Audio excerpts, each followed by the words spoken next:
Hello mga langga, magandang umaga, magandang tanghali o magandang gabi kung sino man nanonood.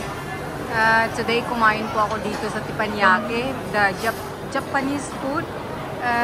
Favorite ko po sila kasi favorite ko tong restaurant na to kasi iluluto siya talaga sa sa harap. Kung anong in-order, yan iluluto. Ito yung mga tao nakaupo, nag-aantay po sila ng kanilang kanilang order. Ang maganda kasi very fresh pagka yung mag-order ka, nila talaga iluluto nila sa harap. Katulad po nito, ito i-fry na po niya. Napakarami pong mixed vegetables. Yan po yung iluluto ni sir, ni chef.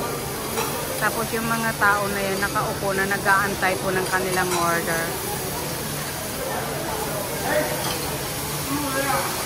Galing naman po ni chef. Ayan po.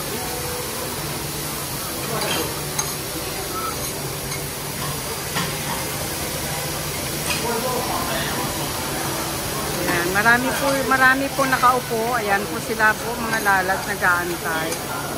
Ayan, well done chef. And nice mixed vegetables and crunchy. Nice spicy also siguro.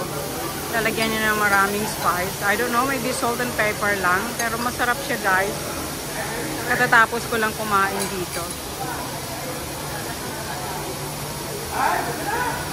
Sige po guys, salamat po sa panonood. Till next time again.